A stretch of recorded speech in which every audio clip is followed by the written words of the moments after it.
Bapak Ibu, warga kemitraan yang diberkati Tuhan, selamat malam dan shalom. Baiklah, kita akan memulai ibadah kita saat ini. Untuk itu mari kita satu di dalam doa. Bapa, dalam nama Yesus kami bersyukur saat ini atas perjumpaan kami dengan warga kemitraan Jemaat GPM Immanuel Ternate. Berkenan Tuhan memberkati kami semua, sehingga ketika kami merasakan semua sukacita dalam hidup ini, bahkan kebahagiaan, benar-benar kami melandasinya di dalam takut akan Tuhan. Dan saat ini dalam persekutuan ibadah saat ini, kami akan membaca bagian kebenaran firman-Mu. Biarlah Tuhan memberkati kami, sehingga tetap kedapatan kami menjadi pelaku-pelaku kebenaran firman-Mu dalam hidup ini. Ini doa dan permohonan kami, di dalam nama Yesus kami berdoa. Amin. Warga kemitraan yang diberkati Tuhan, pembacaan kita di saat ini terambil dari Kisah Para Rasul 20 ayat 22 hingga ayatnya yang ke-28. Perpisahan Paulus dengan para penatua di Efesus. Tetapi sekarang sebagai tawanan roh, aku pergi ke Yerusalem dan aku tidak tahu apa yang akan terjadi atas diriku di situ, selain daripada yang dinyatakan Roh Kudus dari kota ke kota kepadaku, bahwa penjara dan sengsara menunggu aku. Tetapi aku tidak menghiraukan nyawaku sedikit pun, asal saja aku dapat mencapai garis akhir dan menyelesaikan pelayanan yang ditugaskan oleh Tuhan Yesus kepadaku untuk memberikan kesaksian tentang Injil kasih karunia Allah. Dan sekarang aku tahu bahwa kamu tidak akan melihat mukaku lagi, kamu sekalian yang telah kukunjungi untuk memberitakan kerajaan Allah. Sebab itu pada hari ini aku bersaksi kepadamu bahwa aku bersih, tidak bersalah terhadap siapapun yang akan binasa. Sebab aku tidak lalai memberitakan seluruh maksud Allah kepadamu.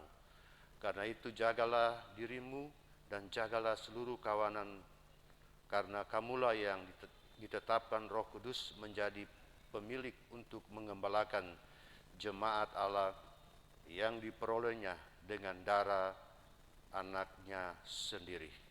Sampai demikian jauh pembacaan firman Tuhan. Berbahagialah kita yang mendengar dan mau melakukannya dalam hidup ini.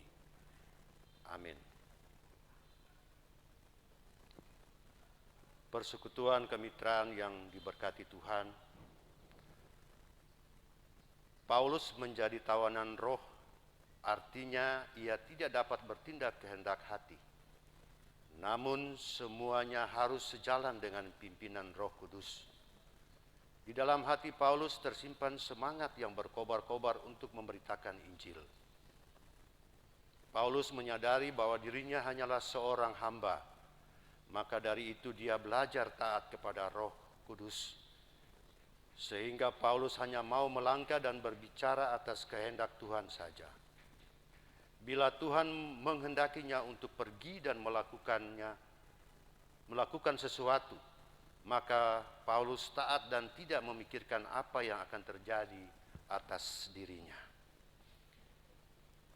Kitab Kisah Para Rasul menguraikan tentang bagaimana para rasul dengan tuntunan Roh Kudus memberitakan kabar baik atau Injil tentang Tuhan Yesus Kristus, mulai dari Yerusalem, seluruh Yudea, Samaria, dan sampai ke ujung dunia. Dalam tuntunan Roh Kudus, para rasul memberitakan Injil di mana pada mulanya disasarkan kepada orang Yahudi, namun kemudian tersebar luas ke seluruh dunia dan menjadi suatu agama yang besar. Penulis merasa perlu pula untuk meyakinkan para pembacanya bahwa orang-orang Kristen bukanlah suatu bahaya politik terhadap pemerintahan Romawi, tetapi agama Kristen merupakan penyempurnaan agama Yahudi. Satu hal yang penting yang menjadi keabsahan kitab para rasul ini adalah kerajaan Allah yang datang dengan kuasa Roh Kudus ke atas orang-orang percaya di Yerusalem pada hari Pentakosta. Dalam sebuah peristiwa yang dicatat di dalam Kisah Para Rasul menegaskan nyatalah bahwa Roh Kudus terus-menerus memimpin, menguatkan gereja serta pemimpin-pemimpin yang Allah percayakan. Penjara, aniaya, sengsara, dan penderitaan tidak menghalanginya untuk tetap memberitakan Injil, karena ia percaya bahwa Tuhan besertanya kemanapun ia pergi. Paulus mau dengan serendah hati dan rela taat pada kehendak Allah. Dengan dasar itulah ia berpesan kepada mereka untuk menjaga diri sendiri dan seluruh kawanan, karena merekalah yang ditetapkan Roh Kudus menjadi penilik untuk mengembalakan jemaat. Perikop ini merupakan bagian dari pidato perpisahan yang penuh haru yang disampaikan Rasul Paulus di hadapan para pemimpin jemaat Efesus. Ada beberapa pokok penting yang disampaikan oleh Paulus dalam pidatonya yang penuh haru ini, yaitu antara lain, ia telah berkata-kata dengan Injil Kristus dengan tanpa takut. Ia menceritakan kepada mereka semua kehendak Allah dan sama sekali tidak takut, dan juga bukan karena kebaikan manusia. B. Ia telah hidup tanpa bergantung kepada orang lain untuk memenuhi kebutuhannya. Ia telah bekerja dengan tangannya sendiri demi mencukupkan kebutuhan hidupnya selama ia melakukan tugas penginjilan. Hasil kerjanya itu bahkan ia bagikan juga kepada orang lain. Padahal sebagai seorang rasul, ia berhak untuk menerima imbalan atas tugas panggilannya itu. C. Ia menghadapi masa depan yang penuh dengan tantangan dan ancaman. Dengan berani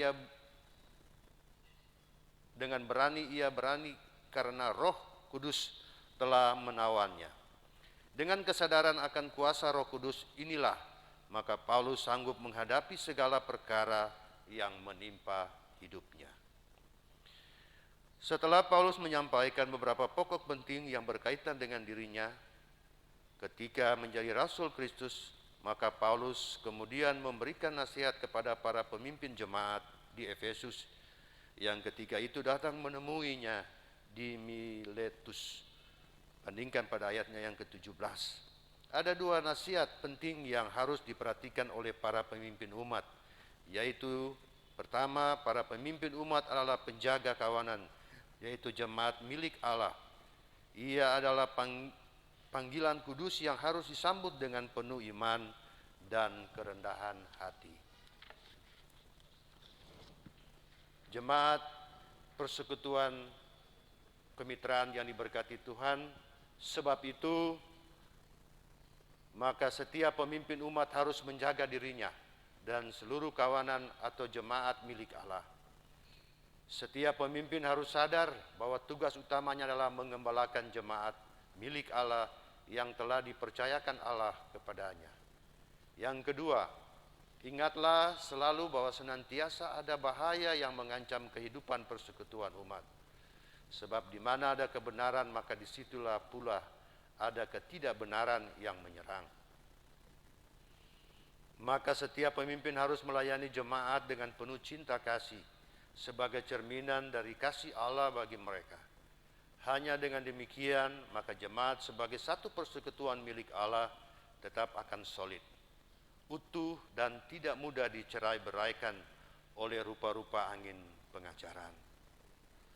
Persekutuan kemitraan yang diberkati Tuhan, masihkah laki-laki dan perempuan GPM mengandalkan pimpinan Roh Kudus dalam menjalani hidup? Masihkah keluarga-keluarga kita mengandalkan pimpinan Roh Kudus dalam menjalani hidup, agar apa yang dilakukan sejalan dengan apa yang dikehendaki Tuhan?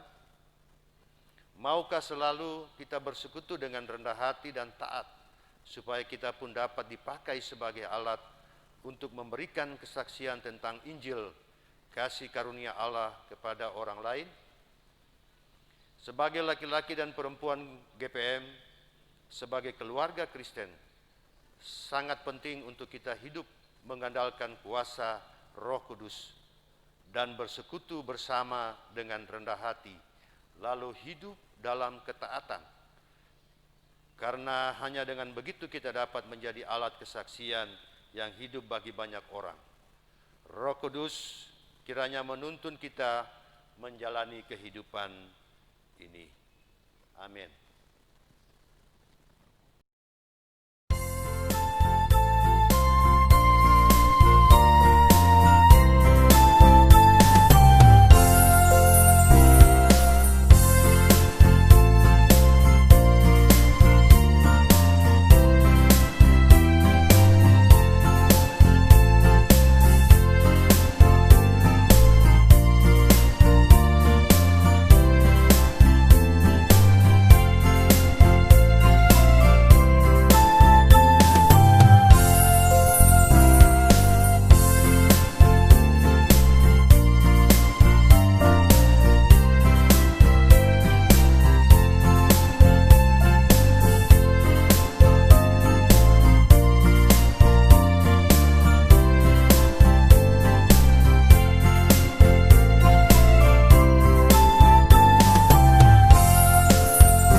Persekutuan kemitraan, mari kita satu di dalam doa.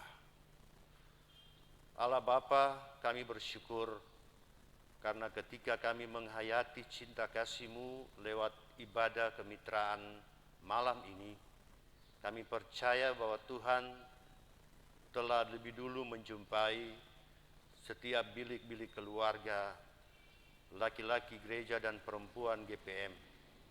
Biarlah kami tetap ada dalam kesadaran bahwa kami tetap dipakai oleh Tuhan untuk menjadi orang-orang yang setia melayani pekerjaan di bendang-Mu. Bahkan persekutuan ini, hamba percaya bahwa Tuhan juga lebih mengenal secara pribadi kami, baik selaku sebagai laki-laki maupun perempuan GPM. Oleh sebab itu Bapa, hamba berdoa Tuhan memberkati kami ketika kami membuka hati dan kehidupan kami untuk dimasuki oleh Roh Kudus, untuk ditawan oleh Roh Kudus menjadi kawanan yang siap menjalani tugas dan pengabdian kami. Kami percaya bahwa Roh Kudus akan menguatkan dan menuntun kami. Bahkan Roh Kudus akan memakai kami lebih heran di dalam tugas pelayanan kami. Bapa di sorga, hamba berdoa, persekutuan kemitraan, mulai dari kepengurusan yang paling tinggi sampai seluruh anggota jemaat, biarlah Tuhan memberkati, sehingga persekutuan ini ada dalam serasa, senasib, sepenanggungan, bahkan tahu melakukan apa yang menjadi tugas dan tanggung jawab mereka. Berkati seluruh program-program yang telah dinyatakan dan dipersiapkan untuk dilakukan, sehingga kemitraan ini tetap akan berjalan seirama di dalam mengembang tugas pelayanan di jemaat ini. Bapa di sorga, secara pribadi keluarga Tuhan pakai dan berkati kehidupan mereka, sehingga tetap dengan penuh sukacita mereka mau melakukan untuk Tuhan. Bapa di sorga, semua apa yang boleh kami hayati dan maknai dalam hidup ini lewat kebenaran firman-Mu, biarlah Tuhan tetap itu menguatkan iman percaya kami dan menuntun langkah-langkah hidup kami memasuki hari-hari perjuangan, terlebih di usbu yang baru.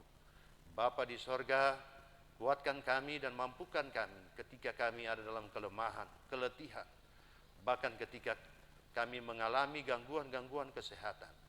Biarlah Tuhan tetap menyertai dan memberkati setiap apa yang kami pakai dalam hidup ini, supaya kami tetap menjadi orang-orang yang tegar berdiri menyampaikan kebenaran firman. Bapa di sorga, semua orang-orang yang kami kasihi, istri-istri kami, suami-suami kami, anak-anak kami, biarlah Tuhan berkati kami dalam seluruh talenta dan profesi kami masing-masing, sehingga kami tetap menjadi orang-orang yang Tuhan utus untuk bekerja di bendang. Bahkan anak-anak kami yang jauh daripada kami, istri-istri kami, suami-suami kami yang jauh terpisah dengan kami, biarlah Tuhan juga menjaga memelihara mereka, supaya dalam kehidupan ini bersama kami satu hati dalam doa kepadamu, dan Tuhan tetap menjaga dan melindungi kami. Cucu-cucu kami, bahkan orang tua kekasih kami dalam hari tua, biarlah Bapa berkati kehidupan mereka. Dalam keletihan, dalam kelemahan, Tuhan berikan kekuatan, kemampuan. Bahkan dalam masa tumbuh kembang mereka, Tuhan juga yang akan menyirami Roh Kudus, sehingga mereka bertumbuh dalam pengenalan akan kasih-Mu. Bapa di sorga, pelayanan di Jemaat GPM Immanuel Ternate, Ketua Majelis Jemaat dengan seluruh perangkat pelayan Majelis Jemaat Penatua Diaken, bahkan seluruh badan-badan pembantu di tengah-tengah jemaat ini, panitia sarana fisik, panitia persidangan jemaat, panitia hari-hari besar gerejawi, bahkan seluruh talenta yang Tuhan pakai di tengah-tengah umat ini, biarlah Bapa berkati kami semua. Bapa di sorga, inilah kami dengan seluruh permohonan kami, tetapi juga kami berdoa untuk kota Ternate, kota di mana kami tinggal dan mengabdi. Dalam seluruh hingar-bingar memasuki masa-masa pilkada pada bulan Desember nanti, biarlah Tuhan mempersiapkan kami supaya secara dewasa kami mengenal siapa yang Tuhan nyatakan untuk memimpin kota ini. Bapa di sorga, berkatilah semua pemimpin kota ini, sehingga benar-benar secara arif bijaksana mereka melakukan untuk melayani kami, masyarakat, bahkan denominasi gereja yang ada di kota ini. Ini doa dan permohonan kami Bapa. Ampuni salah dan dosa kami, lalu hanya di dalam kasih-Mu dan kuasa dan kehendak-Mu, hamba mohon berkat-Mu. Kiranya kasih karunia damai sejahtera dari Allah Bapa, dari Tuhan Yesus, menyertai kehidupan persekutuan kemitraan Jemaat GPM Immanuel Ternate, memberkati kita semua saat ini terus kekal sampai selama-lamanya. Amin.